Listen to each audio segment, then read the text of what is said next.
बहीण योजनेसंदर्भात एक महत्त्वपूर्ण अपडेट बघणार आहोत। आजच्या व्हिडिओच्या माध्यमातून आपण मुख्यमंत्री माझी लाडकी बहीण योजनेअंतर्गत ज्या महिला पात्र आहेत त्या महिलांना या योजनेअंतर्गत जे आहे मुख्यमंत्री माझी लाडकी बहीण योजनेचा 11वा हप्ता कधी मिळणार, कोणत्या महिलांना या 11वा हप्त्याचा लाभ दिला जाणार आहे, किती दिला जाणार आहे, संपूर्ण माहिती बघणार आहोत। त्यासाठी हा व्हिडिओ शेवटपर्यंत बघा।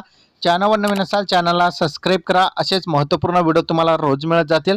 तर लक्षात ठेवा, मुख्यमंत्री माझी लाडकी बहीण योजनेअंतर्गत आतापर्यंत 10 हप्ते महिलांच्या खात्यामध्ये जमा करण्यात आलेले, ज्यामध्ये 21 वयोगटातील महिला असतील, त्याचबरोबर 65 वयोगटापर्यंत ज्या महिला आहेत त्यांना या योजनेअंतर्गत पात्र करण्यात आलेले। पण ज्या महिलांचा वय हे 65 वर्ष पूर्ण झालेले आहेत अशा महिलांना या योजनेअंतर्गत बाद करण्यात येत आहे। तर लक्षात ठेवा, मुख्यमंत्री माझी लाडकी बहीण योजनेअंतर्गत ज्या महिलांचा वय हे 65 वर्ष पूर्ण झालेले आहेत त्या महिलांना या योजनेअंतर्गत